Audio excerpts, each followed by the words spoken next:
So Randy Gregory was going to stay with the Cowboys, and this is the kind of transaction that the team is allowed to announce because they're keeping one of their own unless they aren't. Denver Broncos, social media team. Great work with the Colbert gift. Amazing. Yeah.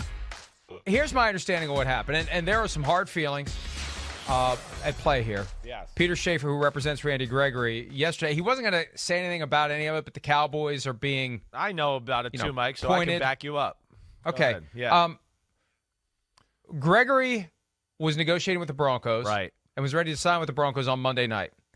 Jerry Jones gets involved. Hey, Randy, we're family. I'm paraphrasing, but we love you. We know you. Right. We've been through a lot We together. Let's work this out. Right. And the Cowboys reluctantly match what the Broncos were offering. Yep. So Gregory decides to spurn the Broncos Right. and stay with the Cowboys for the same money. Right. Same money. Then comes the contract, and in the contract, and the Cowboys apparently do this for all of their players except for Dak Prescott. There's an ability under the CBA to jeopardize and ultimately nullify a guy's guaranteed money. Now, most teams will only wipe out a guy's guarantees if he's suspended. The Cowboys have language in their contracts, except for Dak Prescott, that says if you're fined under, for example, the substance abuse policy, a policy that has been an issue for Randy Gregory throughout his career, if he's even just fined, his guarantees go away. He's unprotected. If they decide he's not good enough, they can dump him without honoring any future guarantees. So that's an important provision for Randy Gregory because he has a higher potential, no pun intended, than the other players of being fined under the substance abuse policy. And I'm on record. The NFL shouldn't even have a substance abuse policy. If it's not a PED, who the hell cares what guys are doing on their own time? If it affects their performance at work, that's a different issue. Then they get cut or they get benched or whatever. But if a guy is smoking marijuana, especially in a state where it's legal, and holy crap, he was going to Colorado before the Cowboys got involved, and now he is going to Colorado, obviously, but they had that language in there, and they wouldn't take it out. And Schaefer said, I gave him a chance to take it out. Yeah. And I think Schaefer was also upset because it was represented to him. According to him, I know there's two sides to every story, his position was, they told me they do it for everyone. They didn't say, except Dak Prescott. They said they do it for everyone. Turns out they don't do it for Prescott. It created hard feelings. Gregory thought he was being screwed over a little bit when he decided to stay in Dallas. So they gave him a chance to take out the language. They chose not to do it. And so Gregory said, fine, I'm going to Denver. That's that. That's that. That's how it was explained to me. Certainly. I mean, you kind of hit it spot on. And then, in my opinion, it's a step too far with that language. It is. I understand they want to protect their assets and all that, but, as a player, you put yourself in his shoes. Yeah, again, it's guaranteed money that you got. Wait, I got to pay that back. All right, wait, if I make a mistake, you don't have to pay me in the current drug, policy and how that works in the NFL. If he makes a mistake, he gets suspended. They don't pay him.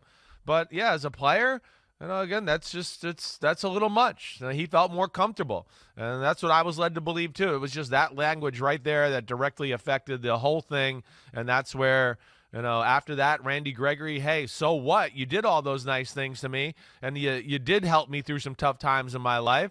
He didn't feel good about the structure of that contract, and goes to a team that is going to know how to use him. Is going to play a defense. He's going to be, their Leonard Floyd guy of that defense. E.J. Evero, who just came from the Rams, been a part of that, system there. Was with Brandon Staley a little bit. That's what he's going to do. Outside linebacker, defensive end, and he's got the skill set to do it. And we know he's a force to be reckoned with when he's healthy and on the football field. And let's make sure people understand exactly why this is an issue for Randy Gregory. He comes through the door in Denver, and assuming that's the exact same deal financially, the exact same structure, right. The only difference is the Broncos aren't going to wipe out guarantees in the event of a fine under the substance abuse policy. And Pete asked, does it apply to any fine, for a quarterback hit or whatever? I haven't heard that it does. No. It's more along the lines of any of these league policies, not on-field things. So Gregory gets a $10 million signing bonus. That's not jeopardized by a fine under the substance abuse policy. But then you've got base salary of $4 million this year. It's fully guaranteed. We're not going to cut him over $4 million after giving him $10 million. He gets 2022. The question becomes 2023 because his salary of $14 million next year is fully guaranteed on the way through the door.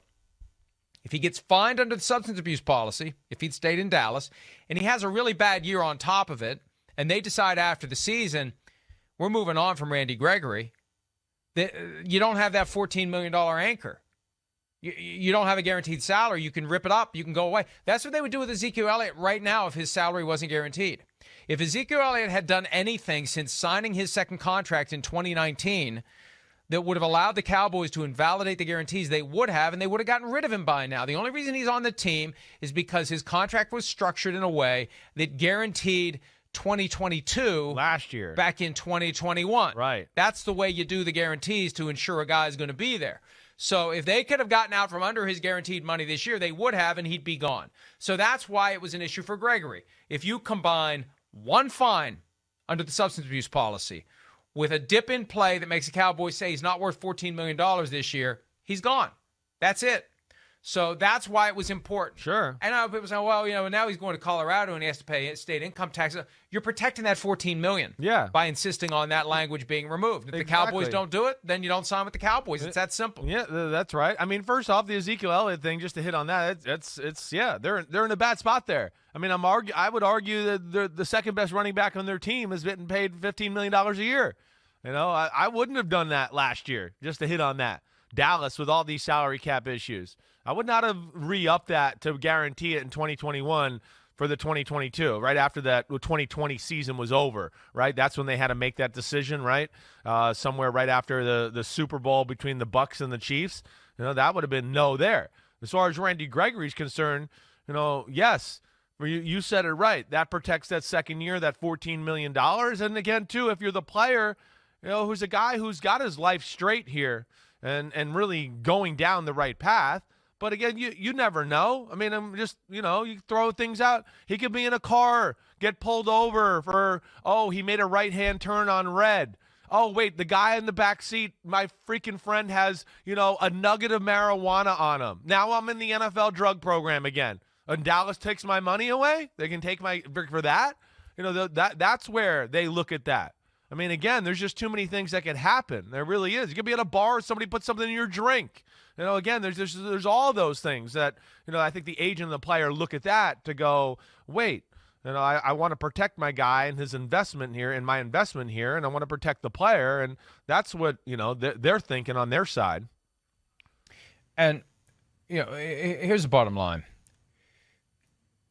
Because you'll hear from Cowboys fans and also Cowboys reporters who kind of act like fans. And I made that observation over the weekend. There's a lot of reporters who act like fans. And I don't know if they're just catering to the fans, because if you're perceived as being negative toward the team, then the fans hate you and they don't read your stuff. But there will be this cry of, well, that's just how the Cowboys do business, except for Dak Prescott. That's how they do business. That's standard language in these contracts.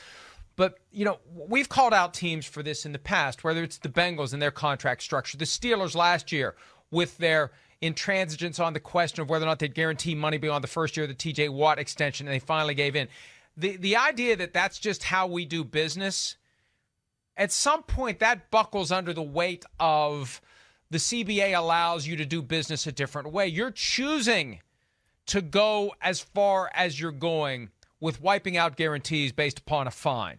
You don't have to wipe out guarantees based upon a fine. That's not what the CBA says. The CBA gives you the power to do it. It doesn't require you to do it. And if everybody else is only wiping out guarantees in the event of a suspension, that's how we do it. Sometimes it's important to be flexible. And with Randy Gregory, given his history, it was important for the Cowboys to be flexible. They weren't, so they lost Randy Gregory. They only have themselves to blame. They had a chance. As I said, Schaefer gave them a chance to remove the language from the contract. They chose not to do it, so they lost Randy Gregory. And their loss is Denver's gain. Hi, I'm Mike Tirico, and thanks for watching. Make sure to hit subscribe for the latest news and highlights from NBC Sports.